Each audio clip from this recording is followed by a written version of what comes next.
Joe Camilleri, welcome back to Australian Musician. Thank you very much. Pleasure. First time I saw you was in a tiny venue in the city. You were in the Palacco Brothers. Whoa. They might have even called it the Hard Rock Cafe, maybe. It was a tiny room. What were your hopes and dreams as a musician at that point? When I was playing with the Palacco Brothers, I probably only was thinking about the next day or the next gig, if there was one. I mean, sometimes we were playing maybe 20 gigs a year, so there was a long time at the watering hole waiting for something to happen. It was an art band, and it was a really fun band to be in on that level. And different people had different reasons for being in the band. I don't even know why I got the job, to be honest with you, because it was a Western swing. Now, saxophone fits in a Western swing band, but they were also sort of rockabilly. I kind of fitted in, and in a weird way. I think they must have seen something in me that was going to enhance what they were doing, and the front line was really good. They had Steve Cummings and Topper and Peter Lilly. They all had something to say, different. They were coming from different places, but they had this band sort of brought it together, and we were playing songs that I think Peter Lilly might have written and Topper. And then you've got Bob Wills and Commander Cody songs and things like that. I sort of brought an element of madness and rock and roll, old-fashioned rock and roll, Jerry Lee Lewis and kind of rock and roll. I wanted to play that because that was the saxophone. What I thought a saxophone job was is to sort of, rip it out and really be obnoxious. I'm able to do that very well, by the way. But and I thought, so I didn't know. I just became really good friends with Stephen. Mainly, we were became quite close, and then I realised that we all liked the same kind of music. This is before Ed Bates had joined the band, I think, and then we wanted to get more. I think we were frustrated with. I wasn't writing songs then, but we were frustrated with what we were doing. It got us, we found that brick wall pretty early, and we had to break through it. So there was, and we thought we could do it by adding more musicality to the band, and a few people left and a few people turned. I think Peter Lilly left the band, and Ed Bates, and we had a couple of other people. And then it became more musical, but it wasn't as much fun because the whole thing about Palacco Brothers was what was going on in between the songs. So I learned a lot in that band, and the kind of weird concept there is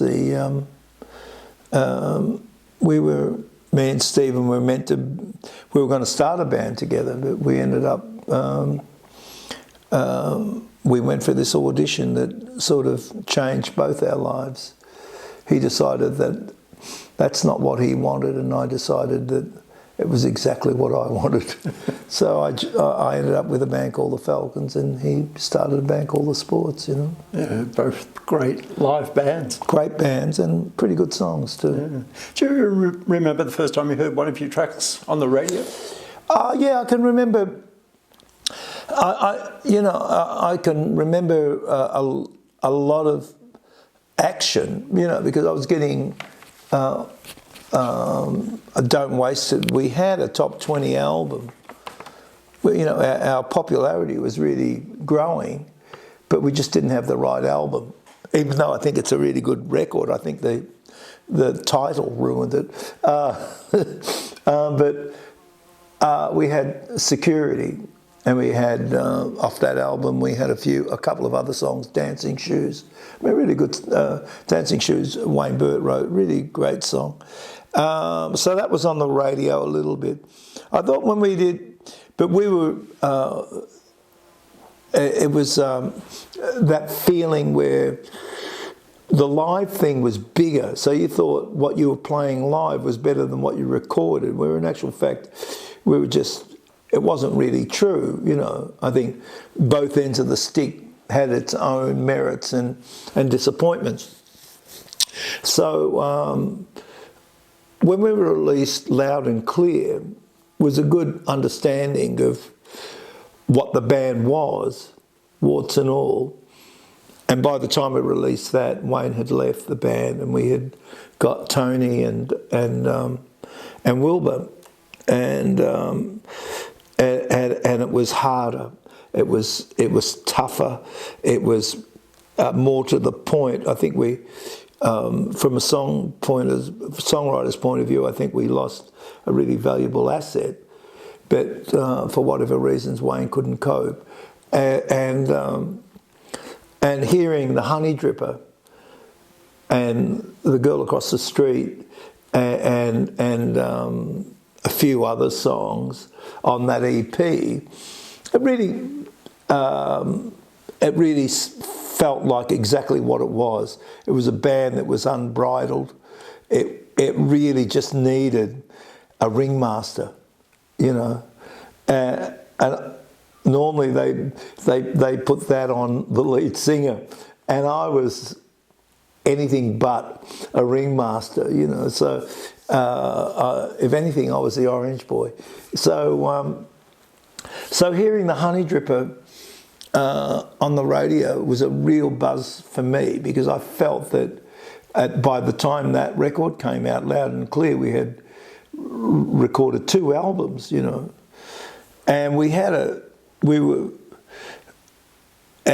popular, and the songs that we were playing were popular, but on the records they weren't cutting it in the same way, and that I can look at it now and blame myself for that, or blame the way we played it, or, you know, you don't blame anybody, but you know, it's kind of pointless. You know, you get a chance to do whatever's necessary, you know. So, but that to me was consolidated something, and it wasn't till I heard Hit and Run that I realised what a great production that was, you know. I think Peter Solly produced it, but I'm just trying to think. Brown, I can't think of his name, his first name, and it came back like a real record, like a record that you put it on now, and it kind of grabs you straight away. You know, when I wrote that, or, you know, I had all of that. I co-wrote it with Jeff and Tony, but I had pretty much all of those things, and they added all the things that I didn't know anything about, and they added their thing, and they deserve their writing credit. I realised that it's not just the song. You know, you can actually make, you know, a good song a great song. You know, a great song an anthem. You can do these things, but you got to, you know, some people have that ability. A lot of people don't, you know. And I think when we got Peter Solly, he didn't even want to produce a record. He thought we were just a bar band. You know, Lou Reed said to me, "You guys are a great bar band." Thanks, Lou. We lost Peter Solly, sadly. Yeah, sadly lost him, yeah. What would you say his contribution to your sound over the years has been? He showed me so much stuff without telling me anything, which is a great way of learning stuff. And he was, when we did the Char record, you know, he was at the bottom of the ninth around that time. He was famous, and he was acting famous, you know. But he loved the Falcons, A lot of people love the Falcons, for whatever reason. I don't know what it is, but, the Falcons are held dearly in this country and all over the world in so many different ways. He made the Falcons. He could see things that we couldn't put together. It was only after making that record I realised what the two guitar players were worth. I thought they were great guitar players. But they were more than that. They had parts. They played parts. They stayed out of each other's way. How great the bass player, was. How incredible the drummer was. Gary was, and John were really good at what they did, and how I threw them songs that wasn't part of their natural swing, and they were able to complete it in a certain way. Especially Gary. Gary turned something like Hit and Run into a pop song that was meant to be a pop song, but he made the way he played a reggae track that I thought was going to be a reggae kind of song.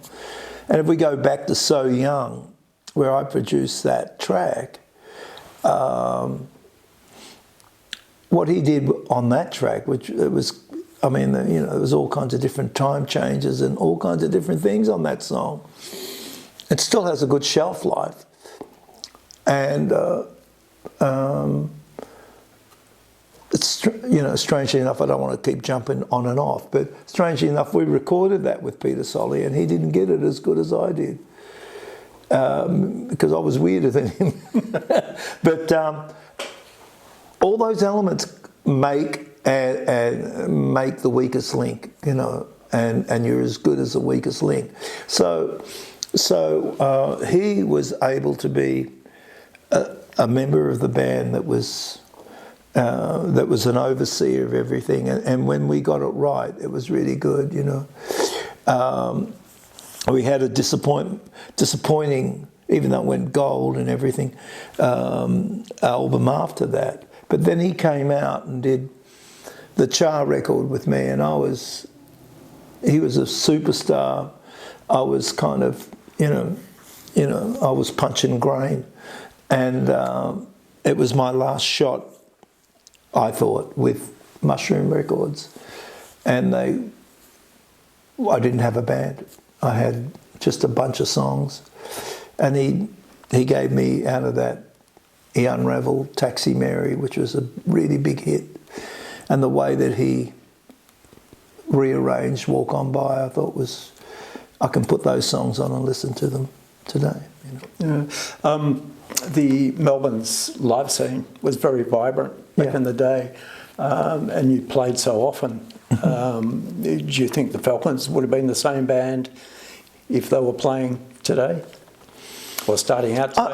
I think if we didn't break up in Tasmania, it's cold in Tasmania.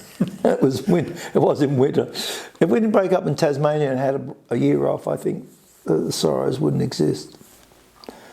Because I was just coming into my world, and I still haven't run out. I'm still, I've still got plenty to learn, and I've still got enough in the tank. But I think we were just, we were done because we had a taste of what it was like for the window to be open, that you can walk through the door in America. And we couldn't get back to America unless we made a commitment as a band to go to America. We all had families, we all had different ideas about what we needed.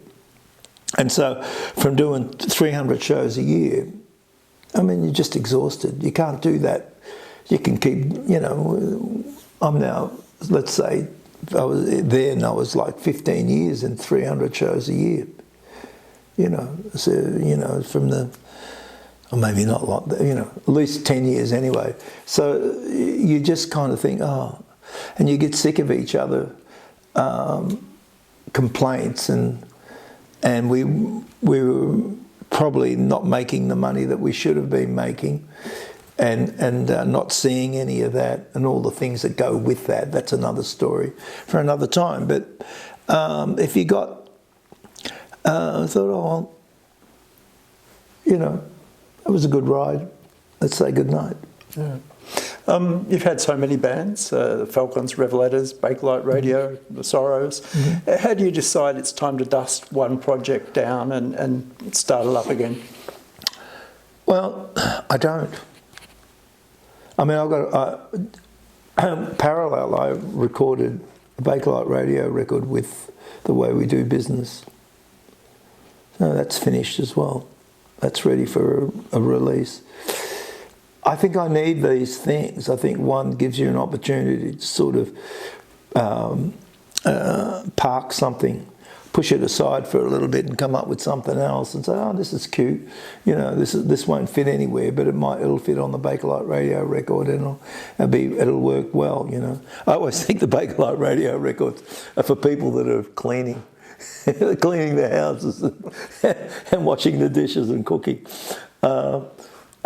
And that's not to take anything away from Bakelite Radio. I think it's a lovely project to be involved in, and I do it because I love doing it, and I love singing other people's songs and reworking them, and I love putting my Nick's songs and mine and Nick's songs together with as a combination with these songs, and so I don't really. I don't know. That's how the pathways work in my brain, and I'm okay with it. Yeah. So you don't write for specific projects. You just write. That's all we do, man, Nick. We just write. Yeah, and yeah, we can't. I think we might have put a good dozen songs together before we started really concentrating on The Way We Do Business. Yeah. Well, let's talk about the new album, the Black Sorrows album, The Way We Do Business. Why was that the title track? I just think that it was... we were going to call it City of Soul. There's another... I always thought it was going to be the City of Soul. I called it that. And then on the boxes, you know, because I have, even though they're hard drives, I still put them in a box and write down what it is like. I thought, oh well, kind of big city blues type of record, you know. So, and I would know where I am depending on what title I called the record. But we decided that it was that was a good title. It felt like this is kind of our life. It's a slice. This is a slice of what you do. This is how I do business, you know. I get up in the morning, I bang that piano and then get off it, make breakfast and then come back and hit it again. Burnout Slow has a sort of Philly soul vibe. Yeah. Livin' Blues has a New Orleans sound. Have you been to the major cities like Memphis and Chicago and Philly and I've been, specifically to take in the music history? No, I never do that. No. I went to New Orleans, I went to Memphis, I didn't look at anything, didn't go and see anybody. I saw what I saw. I was in Louisiana, walked into this place and it was beautiful. It wasn't, because what was really beautiful about it, it wasn't ageist. The members of the band, they had, a really old guy playing a violin. It looked like about a 10-year-old playing spoons, but they had and the piano accordion. Like it wasn't a family band. It was just the band, and it was beautiful music. And so I was excited by all those things. I didn't go out to say, oh wow, the Neville Brothers, I'm going to chase them down. I saw them in Mexico in a fair. So things just happen by accident. If I'm there and something's there and I can get there, then if I'm in New York and I'd say, oh, I want to go to the Vanguard and just to see, I don't really, it's always nicer if you know someone, and that you've heard of, but it's sort of not that important. Yeah. That's What I'd Give opens the album. Who's Laughing Now ends it. Why did you choose to book in the album with those? Well, Who's Laughing Now was written on the piano in the lounge room, and I think Nick's lyrics really worked well here, and it was all, it was always about the comeback, the Cinderella story, and nobody expects you to come back from the dead, and all of a sudden you rise, and so we're going through all the things that weren't popular anymore, like no one's got an 8-track, no one's got whatever it is, no one likes fondue and it's come back, Kodachrome. And so just going through that, and they think that you're going to be a lounge room act for the rest of your life, and all of a sudden you hit the big time. And it does happen, and I just thought it was a good way to go out. Yeah. So what instruments did you play on this album? I played piano, saxophone, guitar. I played, sang, did BVs, and I did what was necessary. I obviously sang all the songs, but I did what was necessary, and I tried to get like the people that I liked to sort of appear in it in a certain way, like Wilbur. Wilbur plays some saxophone on it. Paul Williamson plays a couple of solos. I mean, I could have done those, but I just wanted them to do it, It was for my... I think the songs are better for it, but my thing is to... I just wanted to... my clear vision was to try to sing the best I could for these songs. I really wanted to be the best I could for these songs, and I worked really hard on trying to do that and try to do it in a way that what Peter Solly used to tell me, so you're singing too hard. We're not ready. We're like 4 or 5 takes before you can even, just stop. Shut up. And just, and sometimes, so I kind of learned from that, and I kind of tried to be on song when it was time for the track to be at its best. Yeah. So tell me about your main sax and the story behind it. My main saxophone. Well, I play tenor, and I started off on the alto. I brought an alto, and then in the Falcons, for some unknown, I had a tenor and an alto. But when Wilbur joined, I kind of pushed the tenor aside and played alto, and we had a nice thing going. And then when everything changed, I think I went to soprano and tenor. And I play a Selma, but now I'm playing a Tambi, and still. But the thing that I always had is I always wanted to play rock and roll saxophone. Never wanted to play jazz saxophone. Never, don't know how to play jazz saxophone. Don't really want to play, even if I love those. I love the American Songbook, and I love the ballads. I love Coltrane. I love all these people. Everybody loves, Cannonball Adderley and, Pharaoh Saunders and all these people. I love them dearly, and it's a spiritual connection I have with the instrument, I think. And I think that's something that has helped me as a musician, not to get work. I mean, I used to play on other people's records, and some of them were big hits, but there's just something about the saxophone that's, I guess people say it's like the voice, but you're able to sort of move it in a certain way, and I still do it, I still practice all the time, and I try to find something. I want to find something that, or go somewhere where I haven't been. You know, it's kind of that's a challenge in itself. It's a very difficult thing to find occasionally playing live with the Sorrows. It's an unusual combination. I mean, the saxophone fits in everywhere, but it's an unusual combo, given the way that me and Nick write songs, that I find something that brings me joy inside the song itself. Yeah. Any tips for getting a good sax sound in the studio? Not really, you know, like, it's up to the horn player, really, you know. I think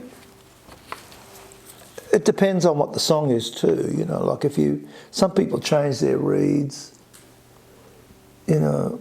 I had Lenny Pickett play for me once in New York, and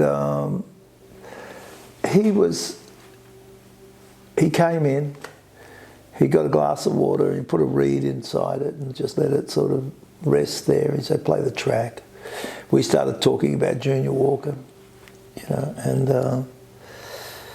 and I was explaining to him that I was originally trying to get Junior to come, but he had sort of semi-retired and he was living about 1,000 k's away, you know. And I said to him, "What do you use?"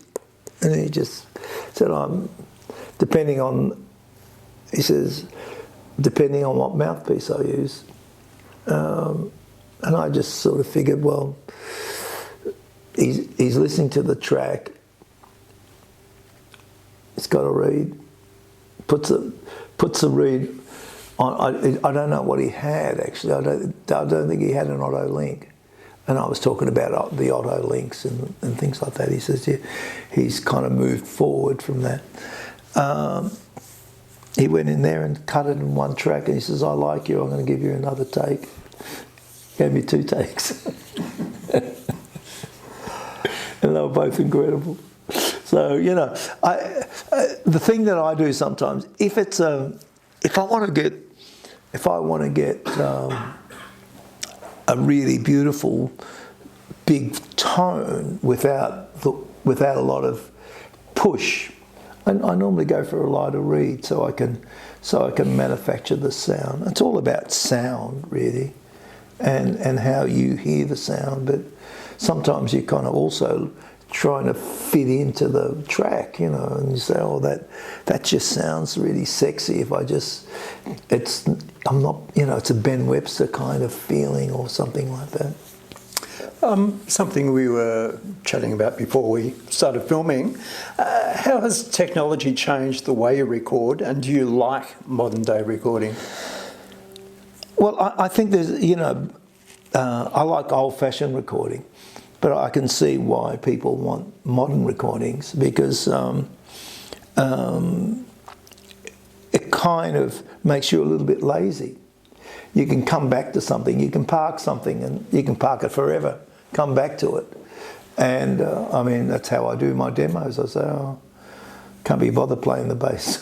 I'll do that later, you know, or I'll redo the vocal."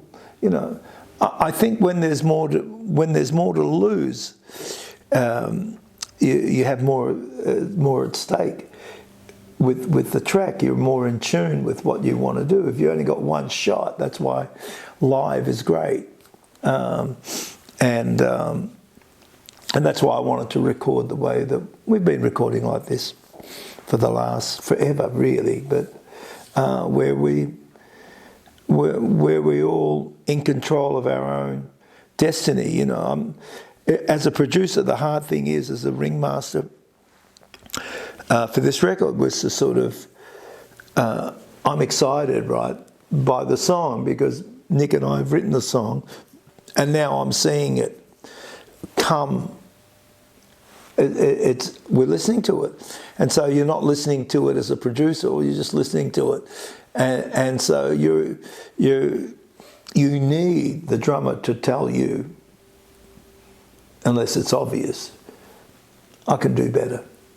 So you need a guitar player to say, "No, listen, I messed up that. I think I played the wrong chord progression in that part. I could have maybe just had a better choice of the chords. Because I will have to unravel that, but only at a later date, right? So you got the track, and you're thinking, okay, well, I'm 80% there now, and then you move on to the next track or something, and then you come back for the overdubs, which are normally, you know, horn section or backing vocals or something like that, because there's no studios that can handle all that anymore. Or that I know of, that are working. And so this is where a producer really comes in, like Peter Solly. He would hear the problems. He would say, you know, those 4 bars there aren't necessary. Let's rework that, you know. So it's a very difficult task, because there's all kinds of different producers.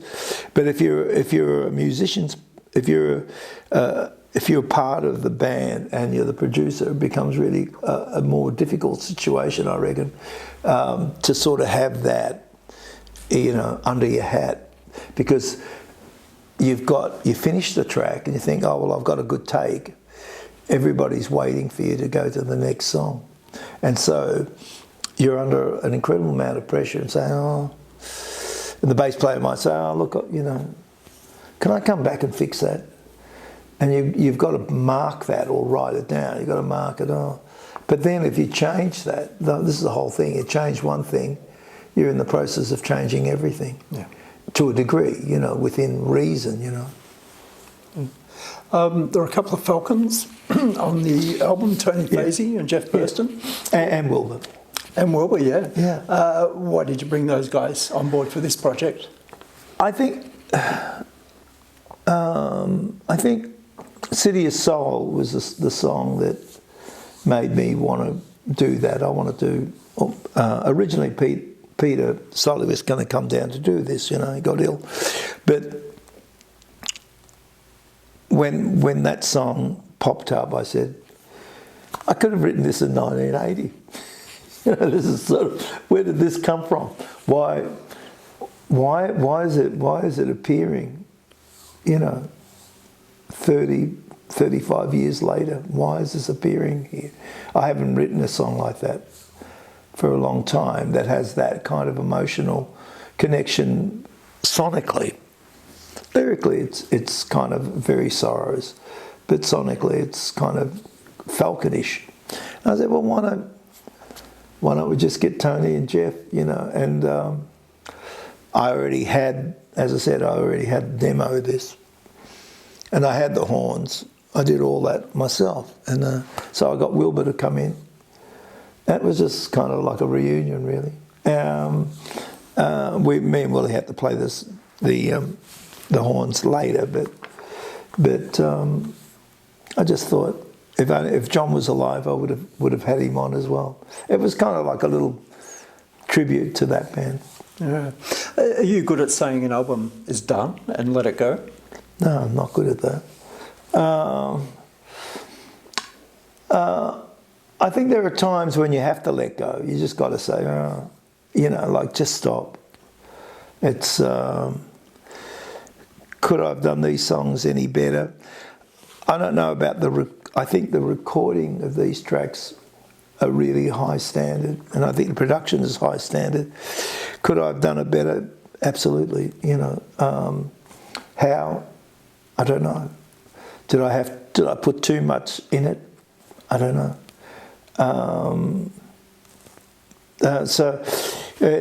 You know, it's when you the way I say it, when the song is written, you want the best surroundings for the song. You know, you want to be really surrounded by all the good things that make you feel good, and you want to reintroduce yourself to that song again and again and again. By the time you finish the album, you don't want to hear that song again because you know and did you get it right? Well, you thought you got it right that night can you redo it again? If it's a mix, you can redo it again. You got to stop somewhere. And I've done a couple of remixes on this album that are not on the album, but it became quite obvious that I probably could have added this frequency or that frequency, you know. But I think then you sort of say you got to let the song be what it is. So when you record a new album, the songs are still fresh for yourself and the band. Yeah. How much do they change playing them live over time? Well, some things stay the same. Like, Hold On To Me is pretty much the same, you know, they're just different elements, or different musicians playing the songs, you know, and so they have they naturally grow. Harley and Rose, pretty much the same. Hasn't really changed, maybe the way I sing it, you know, in different sort of vocal techniques, creating more interest for me. I don't go back to listen to the original to find out, you know, am I doing them better or worse? I'm just doing it. And because there's a different component to it. There's the way that I work. There are people that just do it exactly the same. I mean, like exactly the same.